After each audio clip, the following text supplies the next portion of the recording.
This conference will now be recorded.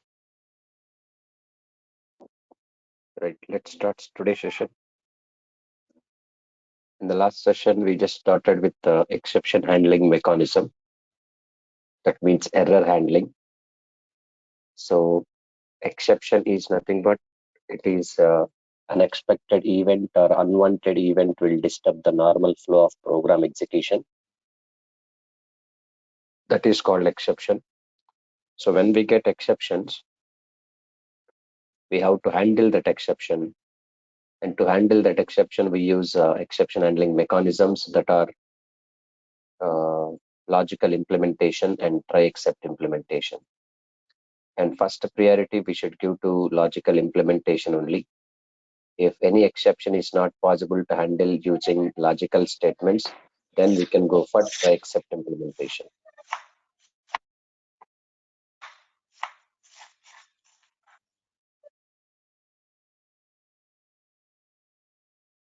So in the last session, we have seen try except implementation we have seen. Now today we'll see the including finally block, how it is. That means here try block is there, except block is there, and finally finally block also we can include sometimes. So how to work with finally blocks, we'll see now. This is the syntax. Can you please mute your audio? Someone switch on your audio. Please mute your audio.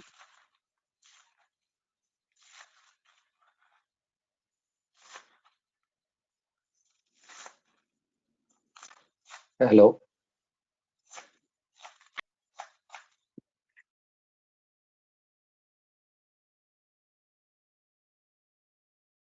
Yeah.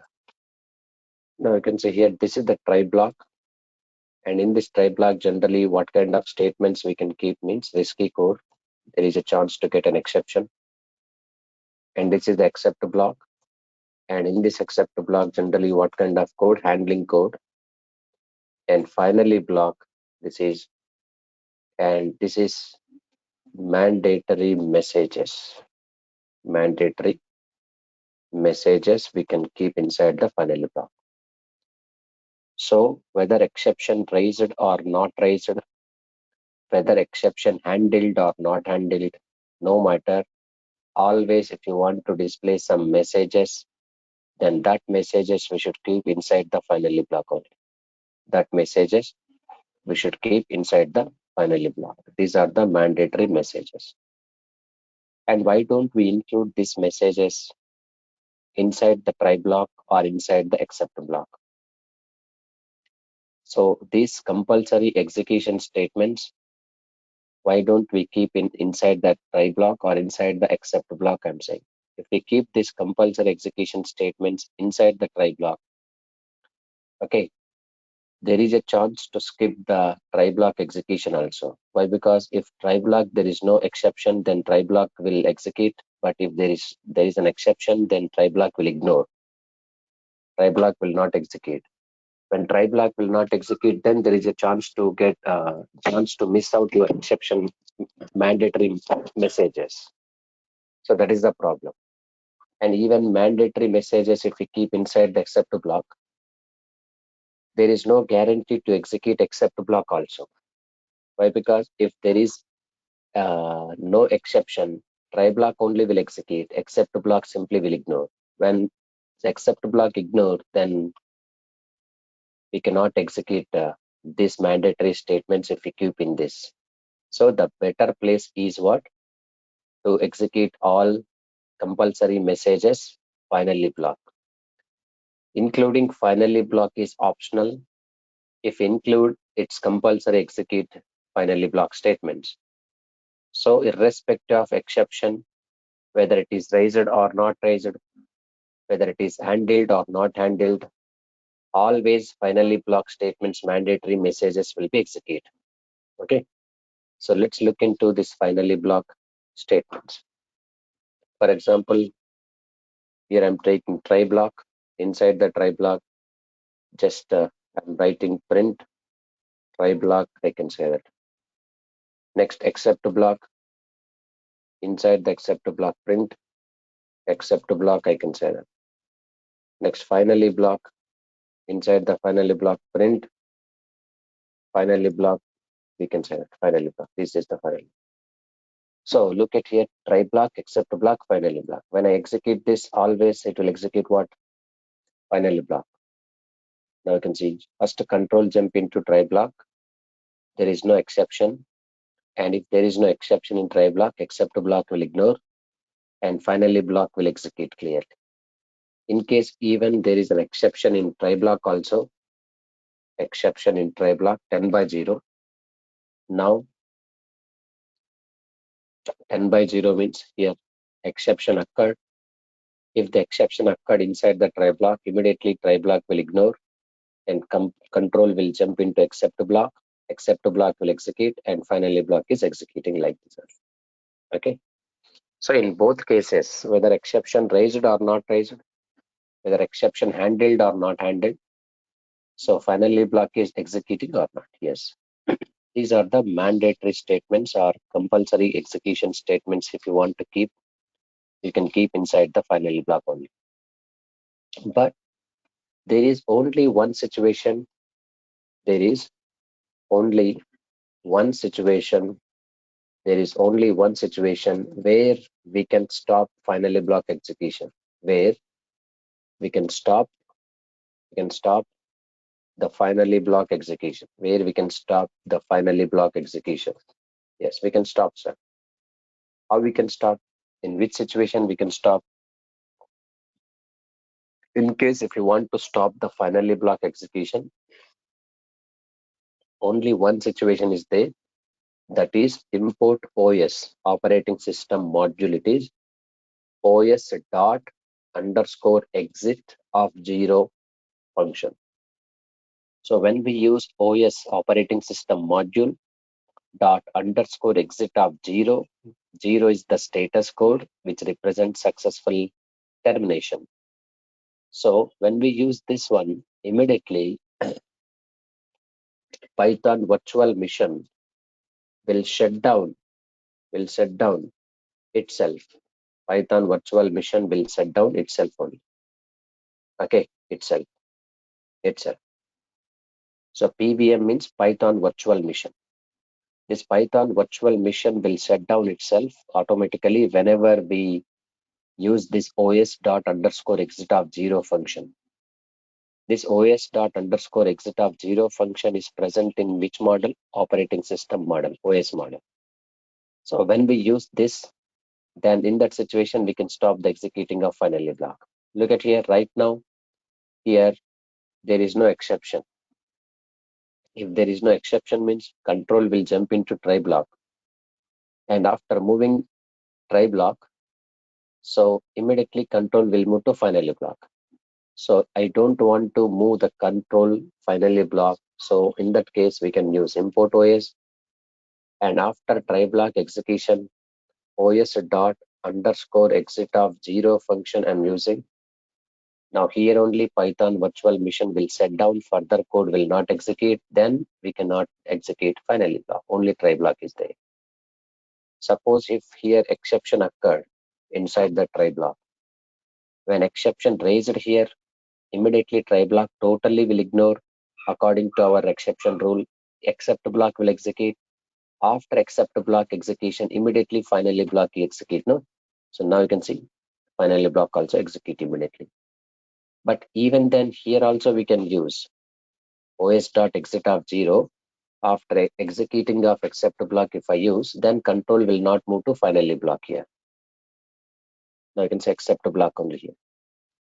Got my point? So print 10 by 0, print try block, OS dot exit of 0, except block, print except block, OS dot exit of 0, print finally block like this. So this is 10 by 0, try block, OS dot exit of 0, except block, OS dot exit. Wherever you want to stop, then there we can use exit of 0 function. So we can stop the finally block in this situation only. But you may get doubt, sir, is that only to stop finally block execution point of view, this one? No. In Python, any program if you write there, we can able to stop the execution. For example, here you can see I'm writing normal program only. print hello, print hi, print hi, then print welcome. So now this time you can see this program is executing three statements. But if you want to stop in the middle, after hello, I'm using os dot underscore exit of 0. So it is possible. So os dot underscore exit of 0 function is not only stop the finally block execution, anywhere in Python program we can use this, then automatically what will happen? That Python virtual machine will shut down itself. This is the case. os dot underscore exit of 0 function. Hello only print. After that, this one, there is no statements will execute. If I remove, then it will execute.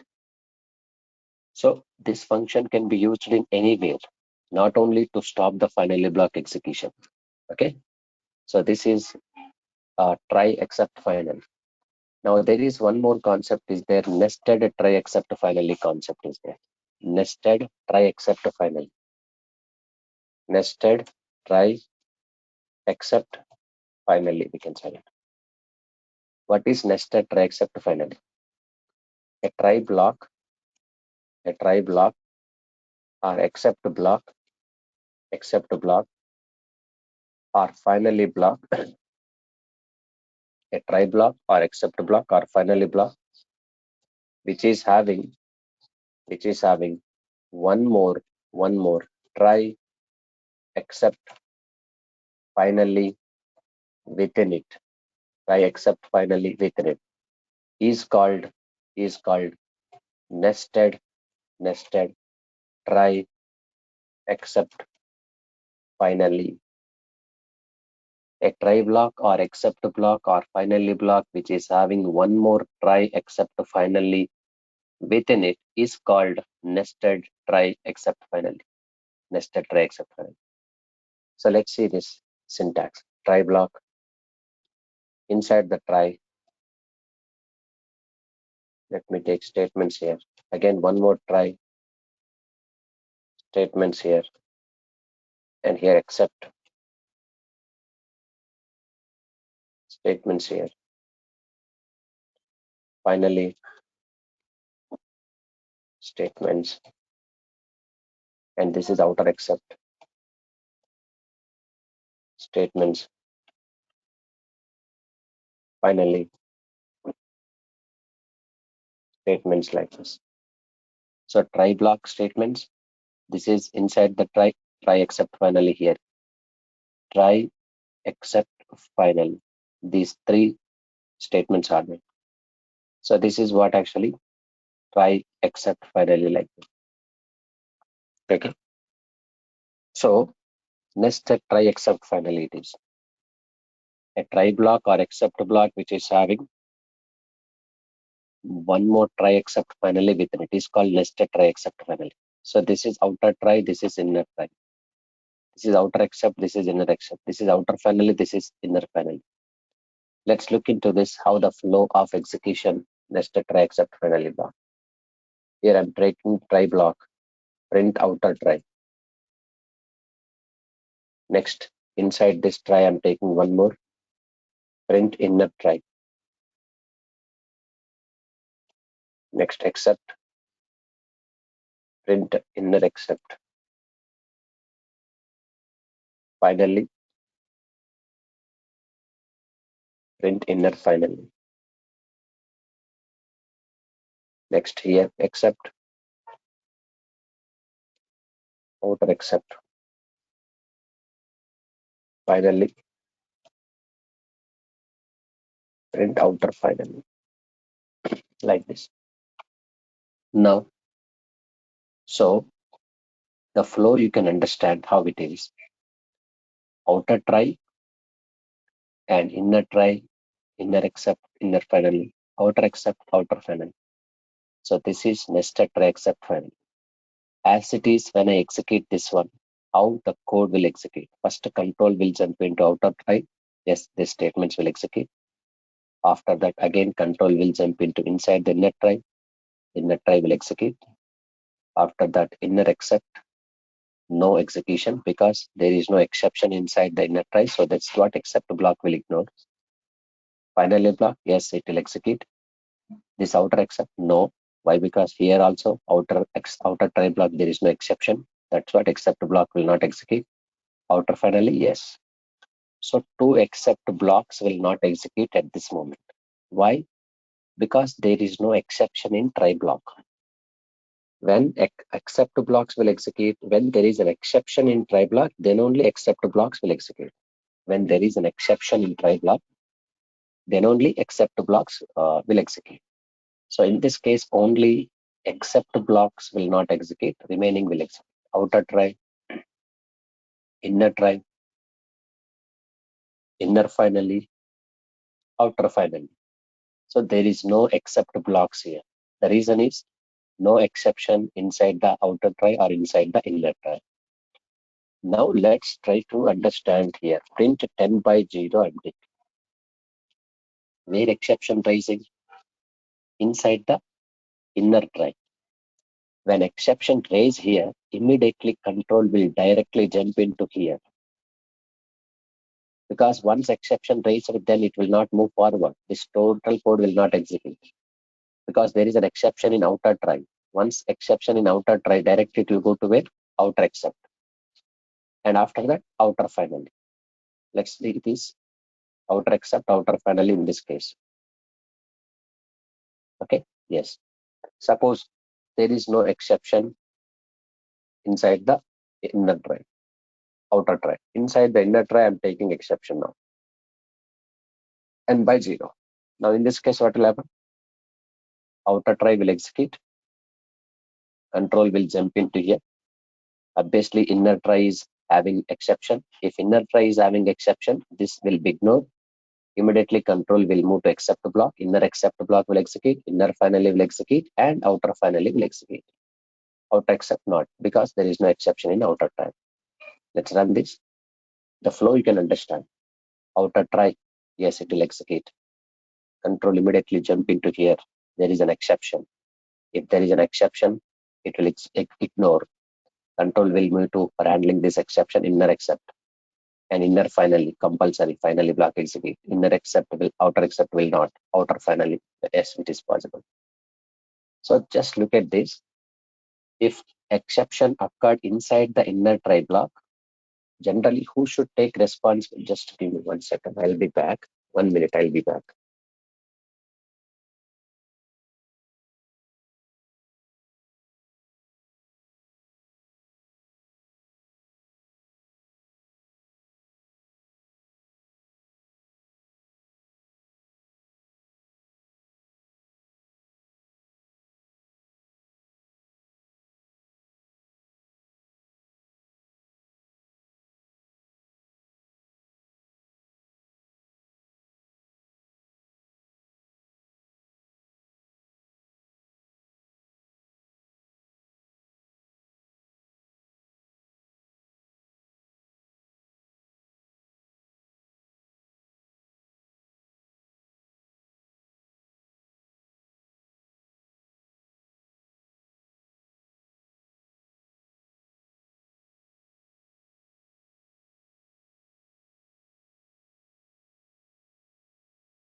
Now you can see here, in this case,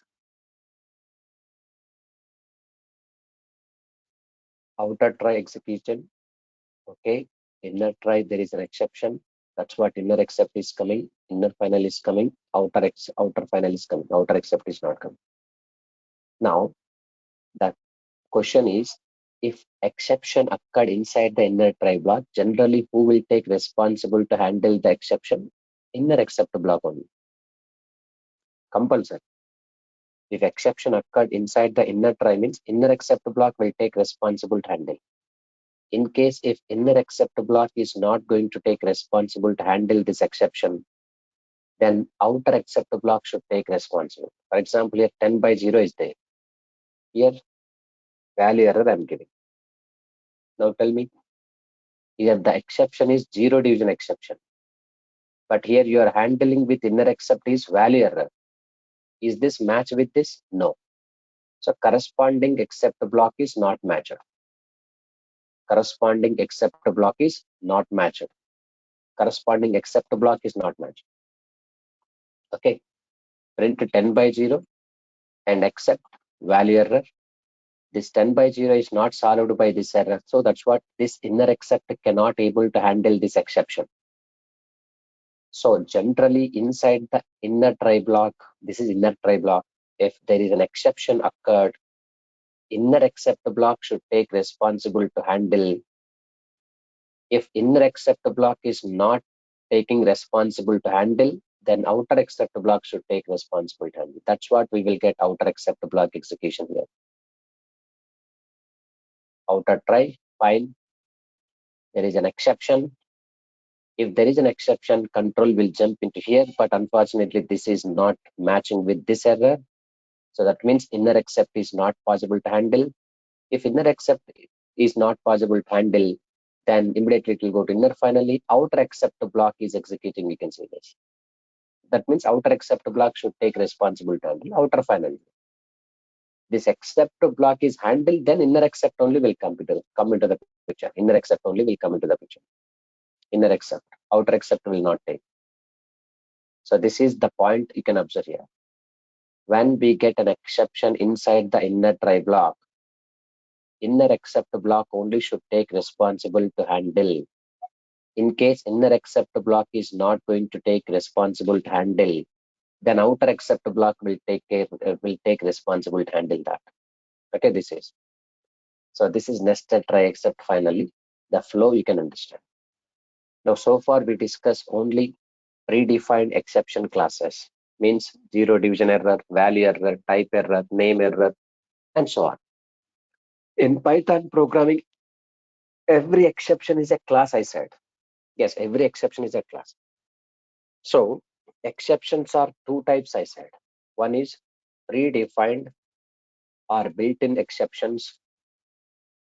Predefined or built-in exceptions. Next one is user-defined or user-defined or predefined or built-in exceptions. Next one is user-defined or customized exceptions. Customized exceptions, we can say. Predefined exceptions or built-in exceptions, user-defined or customized exceptions. Okay. So predefined exceptions already we discussed. Now I have to go for user-defined or customized exceptions. User-defined or customized exception means if existing exception classes, that means already available exception classes, do not meet your requirements, then we can create our own exception that is called user-defined or user-defined or customized exceptions, we can say that. User-defined or customized exceptions. If existing exception classes do not meet user requirements, then we can prepare our own exception classes and we have to use them into our programming wherever it is required. That exceptions are called customized or user-defined exceptions. But how to create customized or user-defined exceptions? As I said that every exception is a class, no? So you have to create your exception classes. How to create exception classes? Syntax is class, your class name. This is normal class, but actually this is a normal class. If you want to make this class as exception class, make sure that this class should be inherited from predefined exception class, that is super class. Predefined exception class, that is super class. Who is the super class of exceptions? You know that. After that, inside this exception class, we have to prepare a constructor for initializing the message. So constructor with self, any argument you can take, that is any name you can take, then self dot msg, message equals to arg, argument. So this argument values I'm passing with the message property. Message means you have to display some message, no, customized message like this. So example program, you can see this class name is my own my exception class name is according to my requirement to old exception. To old exception I'm taking. This is exception class, just any name you can take.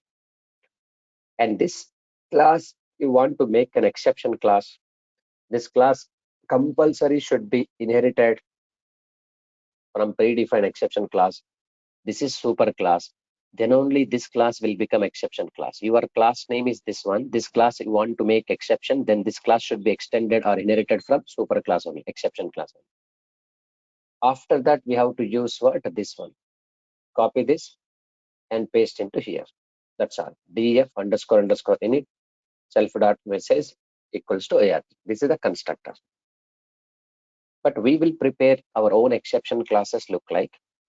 But generally, these predefined or built-in exceptions like name error, value error, okay, what we can say, type error, all exceptions will raise automatically. System will raise automatically whenever you do mistake in your program, automatically it will raise. But how to raise our own exception classes? Actually, once you create your own exception classes, okay, Python will not take responsible to raise them according to your program. You should take responsibility to raise them according to your program. So you created these exception classes. You should take responsibility to raise these exceptions.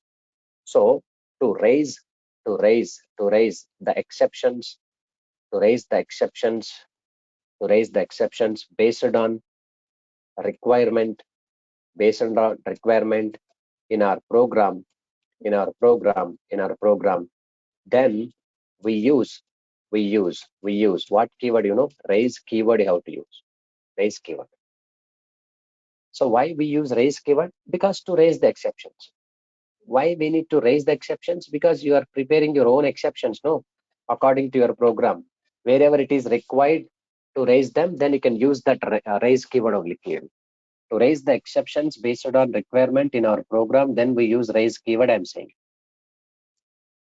If you have used if predefined exceptions or built-in exceptions, that is no issues. Built-in exceptions or predefined exceptions will raise automatically by system.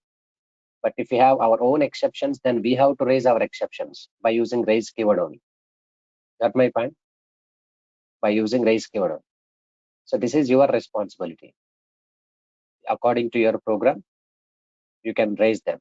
But in other programming languages like Java, C#, .NET, they will use a throw keyword to raise their exception. They will use what keyword? Throw, THROW. But in Python, we use what keyword? A raise keyword to raise our own exceptions.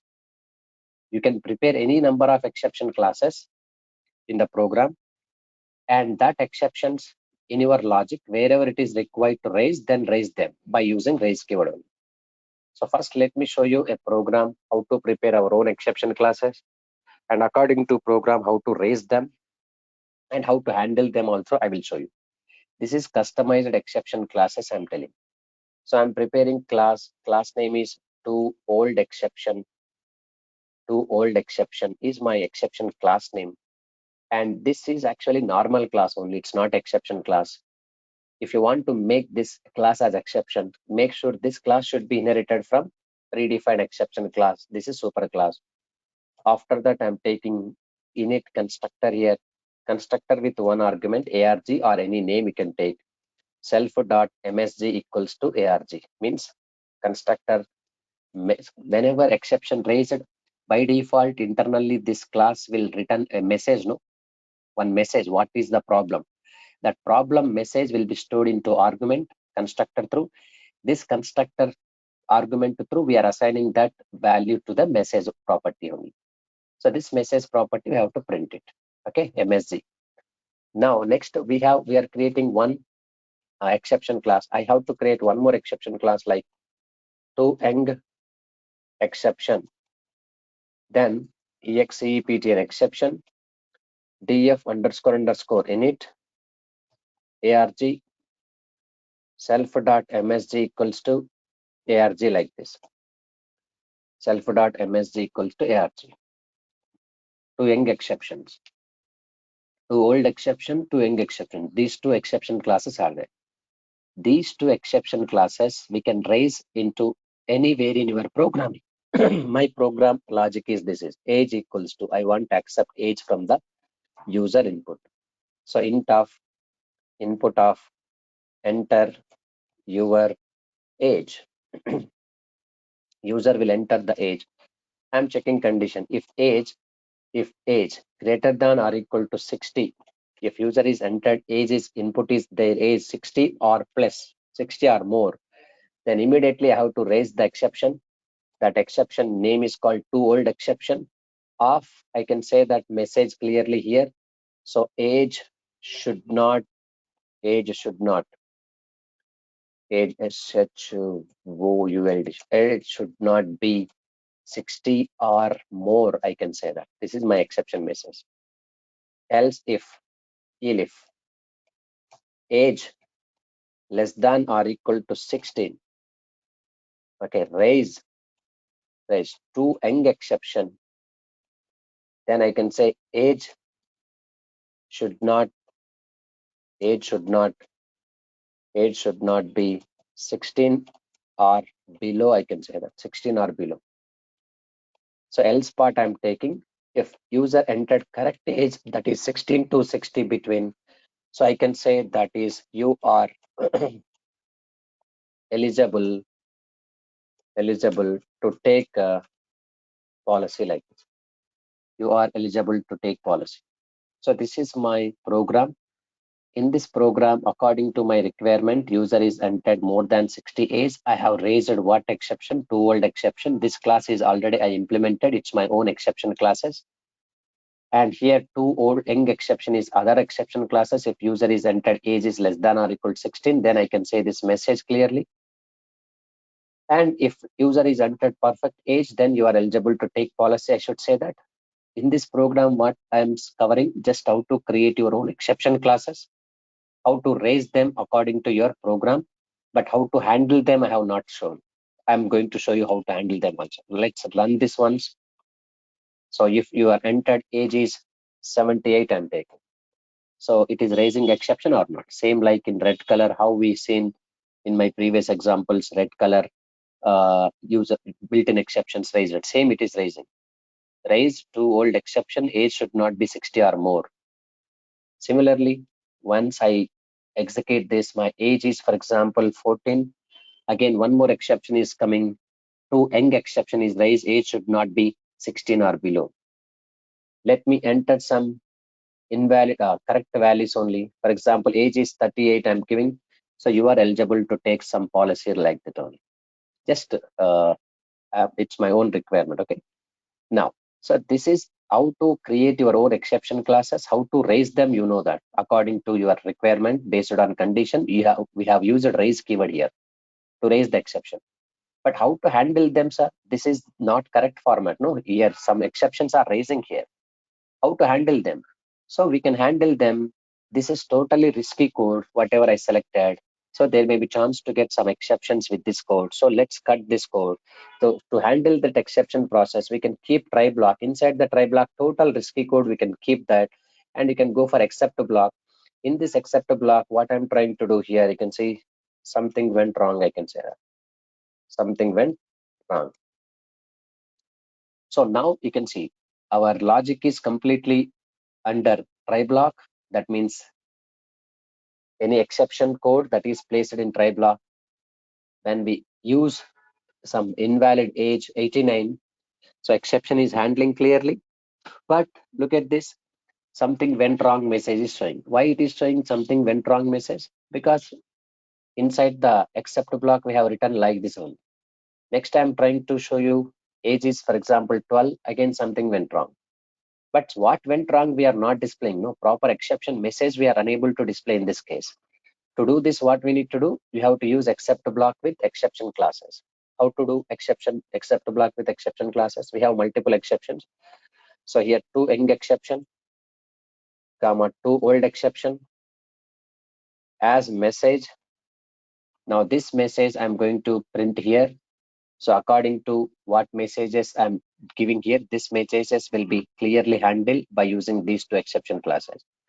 One except block with multiple exception classes. So once I run this, now you can see your age is 98, for example, age should not be 60 or more. Clear message is saying. Next, whenever I start running, and again I'm trying to give 13, your age should not be 16 or below, like this only. Okay, age should not 16 or below. This message is coming clear. So this is valid information, and age is 45, you are eligible to take policy. Got my point? Yes. So you are handling these exceptions clearly by using try except implementation. But these two are exception classes you prepared. But what about any other exceptions occurred? Means any other exception means sometimes if user is entered some characters also. I'm entering some character, invalid input it is. When I enter that, now this is got system defined exception raised automatically. So system defined exception, what is this? Value error. This value error also have to handle, no? Yes. To handle this value error also, we can give value error also here, multiple classes. So you can see the differentiate. This is in black color. Black color, that is means user defined exception classes. This is blue color. This is predefined exception classes. Variation is clearly available. Let's run this once. Now, so let's execute this and enter your age. So age should not be 16 or more, clearly working. Enter your age again, 12. Age should not be 16 or below. Enter your age. Invalid inputs I'm giving. Invalid literal for int with base. Again, enter your age. So age is, for example, I'm giving correct age. Now you are eligible to take policy line. So this is the way to prepare your own exception classes. But make sure that your exception class must and should be extended from or inherited from super class. Then only this class will become exception class. And after that, here we have to handle your own exception classes like this. But look at here, instead of using this multiple exception classes, including your two exception classes and user defined predefined exception classes, we can also use superclass cities. Yes, superclass we can use. This superclass will take care of all exception classes, no issues. Because once our classes are inherited from superclass, automatically this class will become child class of this class only. Yes, this class will become child class of this class. So we are using exception, that is a super class of all subclass exceptions. It will work fine, sir. Your age is, for example, 78. Age should not be 16 or more. If your age is, for example, 12, age should not be 16 or below. And if your age is wrong values, I'm giving again. So invalid literals. If I entered some correct values, like now you can see you are eligible to take policy line. So this is the way to handle the exceptions by using our own exception classes. Any number of exception classes we can create and raise them into your program by using raise keyword, handle them very well using in try except implementation clearly. So this is about complete exception handling mechanism in Python. Every program, in upcoming concepts also, whenever you are feel that there is some exception occurred, there may be chance that code immediately you can keep inside the try block. So that can be handled automatically clearly. Okay. So this is about today's session. In tomorrow, we'll start with a new concept that is called file handling concept we'll discuss. File handling, how to work with files in Python. Generally, files are used for what purpose? To store our data permanently in the location. So permanent storage area, that is called file handling. And one more permanent storage area also there, that is called databases. What is the permanent storage area of files and permanent storage area of database also will give differences clearly. So tomorrow I'll start this new concept like files handling concept.